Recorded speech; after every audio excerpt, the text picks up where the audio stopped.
Okay, in this video we're going to conduct the data analysis for the enthalpy of vaporization experiment that we're doing in the General Chemistry 2 laboratory curriculum at York College in Pennsylvania. So hopefully you have your set of data from the laboratory ready to go. The things that you'll need really are three or four pieces of data. You should have 2 columns of data from the lab experiment. One would be the volume of your air bubble, or your bubbles of gas from the graduated cylinder, and then the accompanying temperatures for each volume. We should also have a separate data point that doesn't belong in this table that we're going to generate here. That is your cold ice point, or you're going to add in a bunch of ice and you shrink the bubble as small as you could. That's a separate data point that we're going to need.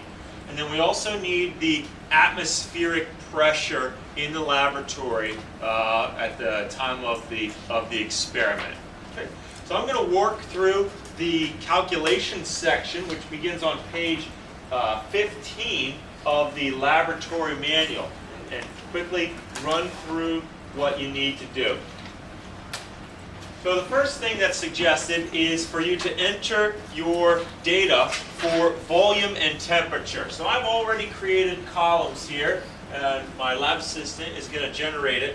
So my volumes were 10, 9.6, 8.7, 8.2, and 7.9 milliliters. I have several more, but we'll get the point. We don't need all of the data.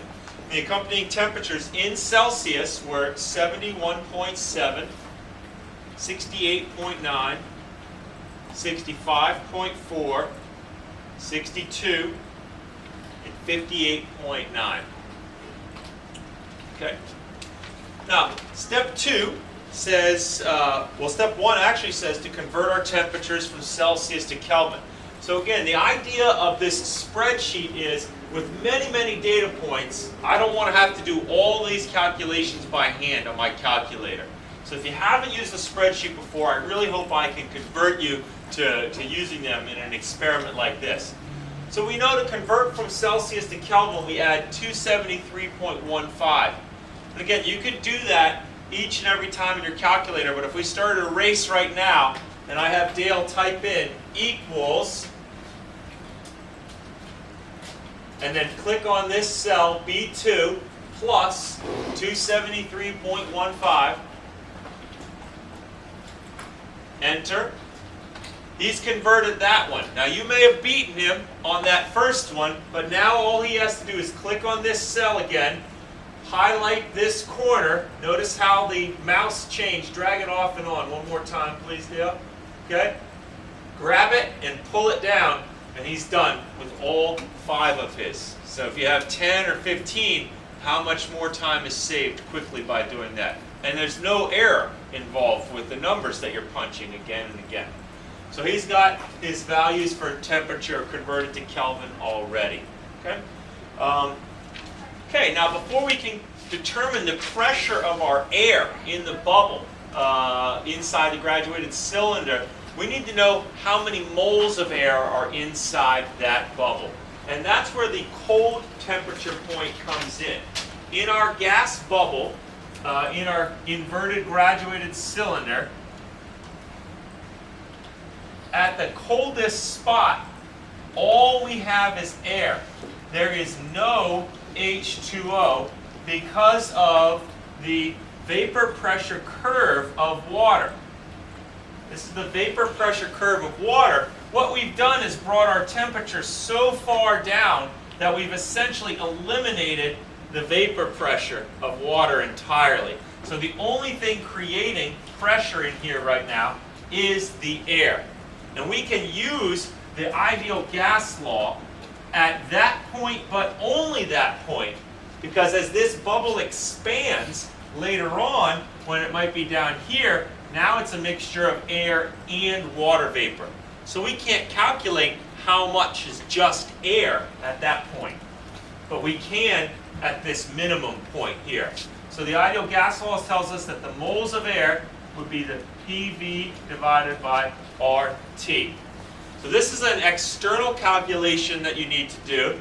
I measured the pressure in the lab, and it was, let's say, 0.995 atmospheres. And my volume, I would have recorded it. Let's say it was 4.8 milliliters, so 0.0048 liters. R is, of course, the ideal gas constant, 0.8206 atmosphere liters per mole Kelvin. And maybe my minimum temperature was 3.2 degrees Celsius, so that would be 276.35 Kelvin. That gives me 2.11 times 10 to the minus 4 moles of air. That will be a constant throughout the experiment then. Okay? Because we trapped this bubble, that air, its volume can change and its pressure can change as we heat it up from the other gas laws that we know, but there's no way we're getting more moles or particles of air in there.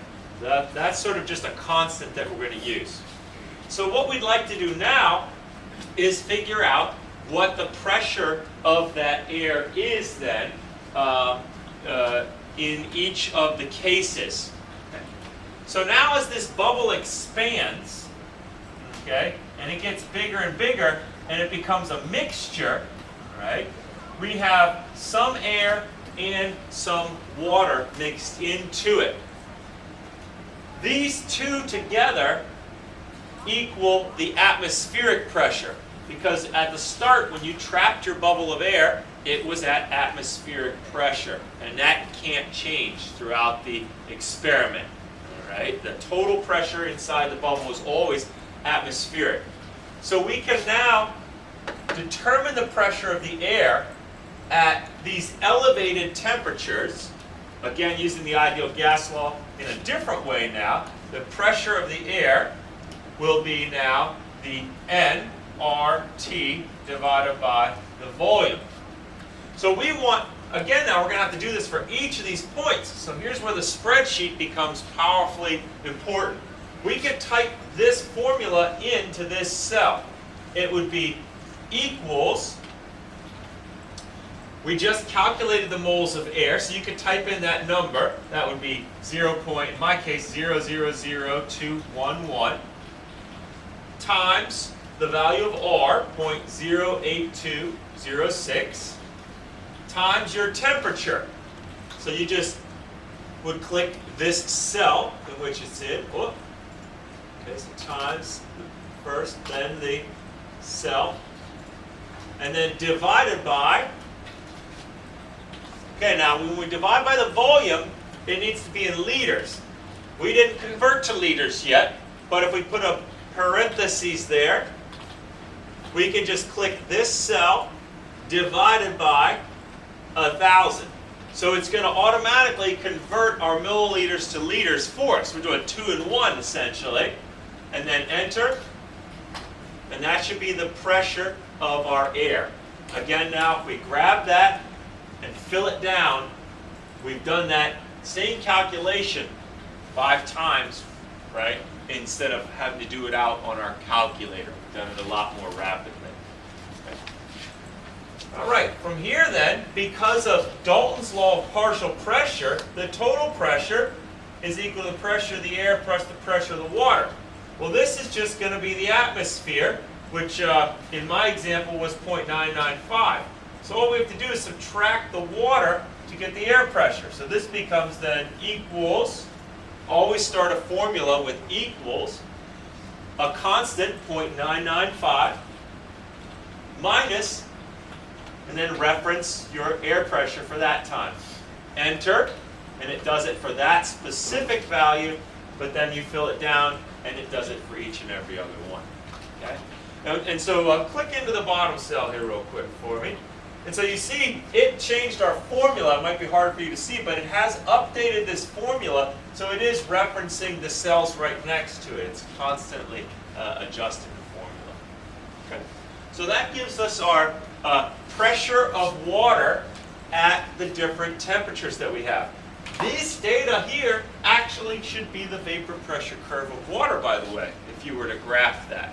It should look just like the vapor pressure curve of water. Okay, scroll on over a little bit. That's this little smart board. All right. So we are going to make a Clausius-Clapeyron equation, or Clausius-Clapeyron graph, which plots the natural logarithm of our pressures versus the reciprocal of the temperatures. So my next two columns, I'm going to generate these two values. I don't want, in other words, the vapor pressure curve directly pressure versus temperature. I want the Clausius-Clapeyron graph because it's a straight line. Okay? So 1 over T would simply be equals 1 divided by, and then wherever our cell was, so we have to go back to our temperature in Kelvin, so C2. Enter, fill it down. And then the ln of the pressure of water, we would just say equals. And the spreadsheet recognizes ln as the function natural logarithm. That's the formula. It's even trying to show you, hey, I've got a function for that. And then you do need to open a parentheses to take the logarithm of a number. Click your cell E2 and end the parentheses and enter. All right. So now we have all of our data ready to go to make our graph here. So much quicker than doing each and every one of these points by hand, right? Okay. So let's refresh our memory on how we make a graph. Scroll down so the numbers are, well, actually not just yet. Okay. I'm going to erase this. But first, highlight, okay, the way we have it built, this is good, this is the way you want it. If you highlight now 1 over T down through all of your LNP data, like that, okay? The default graphing features in Excel are to make the first column your X values and the second column your Y values. So that was the reason I chose to put in the 1 over T's first. So now you can go ahead and scroll down just so we get a little more free space to look at. All right.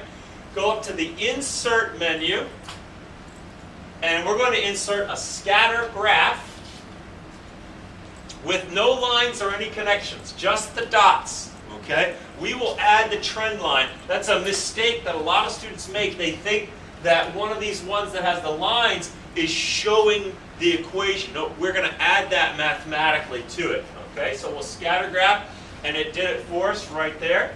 Okay, let me shrink it down a little bit so we can see it on the screen. There we go. All right. So here's our data. It's got our, now our graph isn't quite labeled right now. These are cleanup issues that you can take care of with your chart layouts. If you actually click this one on the left side, it'll add the options for you to put in what's on your different ones. Okay. Also, it's not really zoomed in. I like to zoom in. You can change that. I can show you how to do those things, but in the interest of time right now, I won't worry about that. What we want right now is the slope of this line, right? So we want to come in. This is pretty cool. We want to come in and try to add the best line through our data. All right, and just doing it by hand isn't, enough. There's a mathematical operation that does this for us. If we right mouse click on one of your data points, add a trend line pops up as one of your options. The trend line, or the line of best fit, in Excel it calls it the trend line. You want the linear line because we gave it a straight line. We want to display the equation, and we want our R squared value. That tells us how accurate that data fit is. The closer we are to 1, the tighter our data set fits the line that we've just added to it. All right, and that should be all we need in this case. Well, it resized it, so we can't tell if my line is a good fit or not. Okay. You can move this up out of the way, again, so that things don't look quite as cluttered. Okay. But what's really important from this graph is this slope right here, this part. Because in the Clausius-Clapeyron equation, which is ln of P equals negative delta H vaporization over R times 1 over T plus a constant. So our graph has ln of P on the y-axis and the 1 over T's on the x. Therefore, this number is the slope. Those boxed pieces match up to one another. So our experimental enthalpy of vaporization then is going to be solved just by setting these two equal to each other, because they are the same thing. So the delta H vaporization is equal to negative R, and in this case I switched units of R to joules per mole Kelvin, because this is now an energy concept, times 3784.4. Those two negatives are going to cancel out and give us a positive value. All enthalpies of vaporization are positive, so you should always get a positive value. And when I convert to kilojoules, I get 31.5 kilojoules per mole. Okay, this is a value that you'll want and that you'll report in your as part of your experiment. Okay. But we're not quite done. We're going to use this value now to go back and try to determine the boiling point of water using the 2-point Clausius-Clapeyron equation. So, in your pre-lab, you had to solve the 2-point Clausius-Clapeyron equation, which was ln P2 over P1 equals negative delta H over R, 1 over T2 minus 1 over T1. You should have solved this for T2 and come up with a pretty messy looking formula. Negative R over your delta H ln P2 over P1, all that plus 1 over T1, all that raised to the negative 1. Now, we've got 5 data points, but you might have 10 or 12. This, again, is really going to demonstrate, if you can get this into a formula in this cell up here, how much more quickly you'll get that calculation. Okay, but let's not be intimidated. Let's just see what it's doing. Most of it's just numbers that we're dividing and multiplying. And we can go back and forth, all right, and add little bits and pieces. So we start all our formulas with an equal. Okay? Now what we're trying to do here is find the temperature when the vapor pressure of water is 1 atmosphere. That's the boiling point, the normal boiling point. So that defines our P2 always as 1 atmosphere. The P1 will be each of these points that we have here, actually. Okay? So the T1 will be each of the temperatures that we have here. R is a constant, and delta H is the value that we just found, actually. So we could do equals, and then we could put in a parenthesis to get it started. A negative sign. R's value is 8.314 divided by, now I put this in kilojoules, so let's convert it back to joules, 31,500. Okay, we can close that parentheses, don't really have to, but times then ln, because we're going to take the natural logarithm, we need a parentheses. Now our P2 is always 1, so we can enter 1 atmosphere, divided by P1. So we reference this cell with pressure of water, end that parentheses. So now the order of operations, it's going to do all of that. Okay? Then we want to add 1 over T1. Oh, we already have that, actually. We don't even have to go back to this one. We've already got 1 over T1, so we're going to add that value. Okay? Now, that would be everything in the parentheses. But we want to take the inverse of all of that. So it might be easiest if we added parentheses before and after the whole thing. And it told him he did it incorrectly. All right, yeah, you can close that and fix it. You just have to go back and put it at the start. Okay. So now I'll just double check this parent closes this parent, that parent. Oh, I see. You need one here too, actually. Yeah. All right. So those, and then these close. So now at the front, actually, you could use the caret symbol, -1, or you could just do 1 divided by the whole thing at the front. It's the same thing. Okay? So this formatting that we have here is how Excel sees this formula that we've written right here. Okay? I see some faces in a little bit of disbelief. Okay? It's not hard. You just need to know how the program thinks. The program doesn't think in terms of what the actual physical labels are. It thinks in terms of where a number is stored. You know, where do you keep these numbers? All right, and you've made these numbers elsewhere rather than having to punch them in each and every time. So now we just hit enter. Oh, where's the error? Parentheses. Probably some parentheses. Yeah. Let me double check it again. Should I just accept the correction? Let's see what it's doing here. It's that. Oh, it added a time symbol between the LNs. Yeah, okay. There we go. So I got, oh, now this is my boiling point actually in Kelvin. If I want it to be in Celsius, go back up to that, and then what do? I just subtract 273.15. There's my boiling point experimentally in Celsius, and again, by the magic of the fill down, we've completed all the calculations.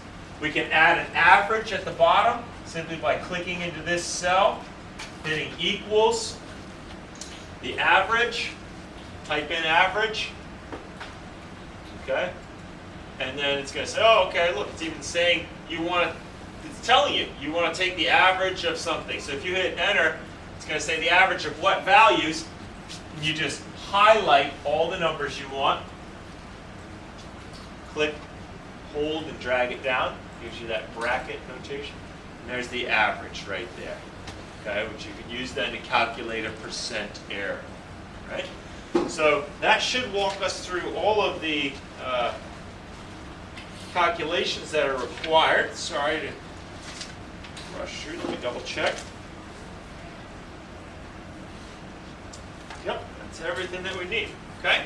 So again, let's go back to the start. I'll just refresh it one more time. The only raw data in this entire table are these columns right here, in the exact way that you collected them in the lab. And then we translated everything using formulas in Excel. Every formula starts with an equals sign. You can either click a cell when you want to reference it, like we did here, equals this cell plus a number, or you can type the cell in. You could have just as easily typed equals B2 plus that number, and it'll recognize that notation as well. And then that fill down feature where you grab that corner and fill it down. These are the fast, effective ways to save time. So we worked all the way over to the 1 over t and the ln of p. These two columns became our graph. What we were really interested in from the graph was the slope.